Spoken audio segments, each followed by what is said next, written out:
जो आज का हमारा टॉपिक है वो है क्रोमेटोग्राफी। शॉर्ट क्वेश्चन नॉर्मली इसमें से पूछा जाता है। क्रोमेटोग्राफी असल में एक वर्ड है, ग्रीक वर्ड है क्रोमेटोस, उसमें से ये वर्ड लिया गया है क्रोमेटोग्राफी। जैसे यहाँ पे ये लिखा गया है क्रोमेटोस। क्रोमेटोस का लफ्ज़ी मतलब होता है कलर राइटिंग। शुरू में ये टेक्निक ऐसे कंपोनेंट्स को, मिक्सचर को सेपरेट करने के लिए यूज़ हुआ था जिसमें जो उसके मुख्तलिफ कंपोनेंट्स थे वो कलरफुल थे। तो जब उनकी सेपरेशन होती है तो डिफरेंट कलर अपेयर होते थे, जस्ट लाइक के सेपरेशन ऑफ इंक्स है। मिक्सचर ऑफ इंक्स आपके पास हो, अगर आप उसे सेपरेट करते हैं तो blue, black and green ink first करें मिक्सचर में, तो जब वो सेपरेट होंगे तो हर एक का अलग-अलग कलर जो है वो सेपरेट नज़र आएगा। तो इस वजह से इसका नाम क्रोमेटोग्राफी रखा गया। लेकिन बाद में ये आज की लेटेस्ट टेक्निक है और इसमें ऐसे कंपोनेंट की भी सेपरेशन हो सकती है जो कि कलरफुल नहीं होते। तो ये तमाम कंपाउंड्स, मुख्तलिफ कंपाउंड्स की सेपरेशन के लिए यूज़ होता है। This technique is also based on the law of gravity distribution, या डिस्ट्रीब्यूशन लॉ या पार्टीशन लॉ जिसे हम कहते हैं। पीछे हमने पार्टीशन लॉ की बात की, तो पार्टीशन लॉ में हमने कहा था कि solute distribute itself between two immiscible liquids, कि सोल्यूट जो है वो दो डिफरेंट जो इमिसिबल लिक्विड्स हैं उनमें डिस्ट्रीब्यूट हो जाता है। तो यहाँ दो लिक्विड्स की बजाय दो फेजेस होते हैं। एक फेज़ को हम स्टेशनरी फेज़ कहते हैं और एक फेज़ को हम मोबाइल फेज़ कहते हैं। फॉर एग्ज़ाम्पल, हमारे पास एक पेपर स्ट्रिप है, कागज़ का एक टुकड़ा है, उसे हम पानी में भिगोते हैं तो पानी थोड़ा सा अगर उसे भिगोएं तो पानी नीचे से ऊपर की जानिब मूव करता है।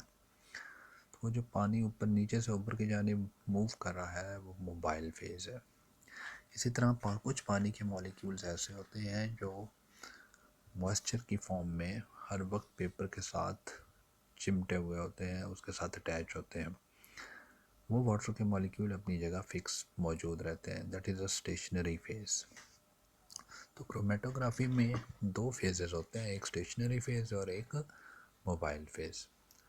तो जो सोल्यूट है वो इन दो फेजेस में से जिसके साथ उसकी एफिनिटी होती है, ज़्यादा अट्रैक्शन होती है, उसके साथ वो मूव करता है। अगर उसकी एफिनिटी स्टेशनरी फेज़ के साथ है तो वो उसके साथ रहेगा, और अगर उसकी एफिनिटी मोबाइल फेज़ के साथ है तो जैसे जैसे लिक्विड ऊपर की जानिब मूव करता जाएगा वैसे वैसे जो उसका सोल्यूट है उसके पार्टिकल्स भी उसके साथ मूव करते जाएंगे।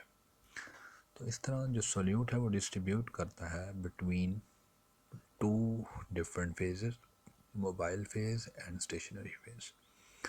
अच्छा, अगर हम आ जाएं इसकी टाइप्स की जानिब, तो इसकी डिफरेंट टाइप्स हैं क्रोमेटोग्राफी की।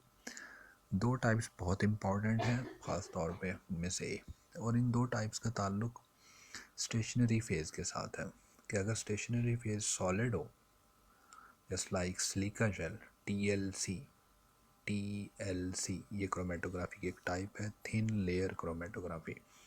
इसमें जो स्टेशनरी फेज़ है वो सॉलिड होता है। तो अगर स्टेशनरी फेज़ सॉलिड हो तो हम उसे एडजॉर्प्शन क्रोमेटोग्राफी कहते हैं। और पेपर क्रोमेटोग्राफी, जो हम पेपर यूज़ करते हैं, फिल्टर पेपर पे जो क्रोमेटोग्राफी करते हैं, उसमें जो स्टेशनरी फेज़ है वो लिक्विड फॉर्म में होता है। तो अगर स्टेशनरी फेज़ लिक्विड हो तो that is called partition chromatography. तो दो टाइप्स की क्रोमेटोग्राफीज़ हैं, एक को हम adsorption chromatography, adsorption chromatography when the stationary phase is solid. इसी तरह दूसरे जो फेज़ है वो है अगर स्टेशनरी फेज़ लिक्विड है तो दैट इज़ कॉल्ड, उसे हम पार्टीशन क्रोमेटोग्राफी कहते हैं। तो ये उसकी और भी बहुत सारी टाइप्स हैं depending upon that method by which we were doing this. मिसाल के तौर पे लिक्विड नीचे से ऊपर की जानिब फ्लो कर रहा है तो हम उसे असेंडिंग क्रोमेटोग्राफी कहते हैं। अगर लिक्विड टॉप से बॉटम की तरफ आ रहा है तो डिसेंडिंग क्रोमेटोग्राफी कहते हैं, एंड मैनी अदर टाइप्स। तो ये डिफरेंट शॉर्ट क्वेश्चंस नॉर्मली पूछ दिए जाते हैं। दूसरा, यहाँ पे एक क्रोमेटोग्राम के जिस चीज़ को हम यूज़ करते हैं क्रोमेटोग्राफी करने के लिए, तो वो जो पेपर हम बनाते हैं उसमें प्योर कंपोनेंट और मिक्सचर के जो मुख्तलिफ कंपोनेंट्स हैं उनको हम सेपरेट करते हैं, तो वो जो हमारे पास डेवलप्ड फॉर्म में आता है उसे हम क्रोमेटोग्राम कहते हैं। इसमें दो चीज़ें होती हैं जी। एक है कि आपका जो सॉल्वेंट है वो जब फ्लो करता है तो वो कितना डिस्टेंस तय करता है, जैसे कि यहाँ पे ये शो किया गया। दूसरा, आपके जो कंपोनेंट हैं उन्होंने कितना डिस्टेंस, जो मार्क्ड लाइन है उन्होंने कितना डिस्टेंस तय किया। तो सॉल्वेंट के डिस्टेंस और सॉल्यूट के डिस्टेंस से हम उनकी आर एफ वैल्यू कैलकुलेट करते हैं। यहाँ इसका ये फार्मूला आर एफ वैल्यू के लिए शो किया गया। आर एफ वैल्यू का जो फार्मूला है actually it is the distance travelled by the component from original spot divided by distance travelled by solvent. कि सोल्यूट ने जो डिस्टेंस ट्रेवल किया उसको अगर हम सॉल्वेंट के डिस्टेंस से डिवाइड कर दें तो that will give us the R F value. R F stands for retardation factor.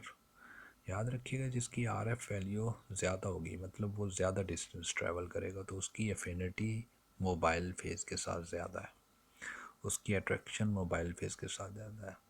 और जिसकी आर एफ वैल्यू कम है मतलब वो कम डिस्टेंस ट्रैवल करेगा, इसका मतलब है कि उसकी एफिनिटी या उसकी अट्रैक्शन जो है वो स्टेशनरी फेज़ के ज़्यादा है। तो उससे हम क्योंकि सल्यूट की जो आर एफ वैल्यू है वो दूसरे से डिफरेंट होती है, तो इस तरह जो मिक्सचर के डिफरेंट कंपोनेंट्स हैं वो डिफरेंट डिस्टेंस ट्रैवल करते हैं और वो एक दूसरे से सेपरेट हो जाते हैं। That's about the chromatography.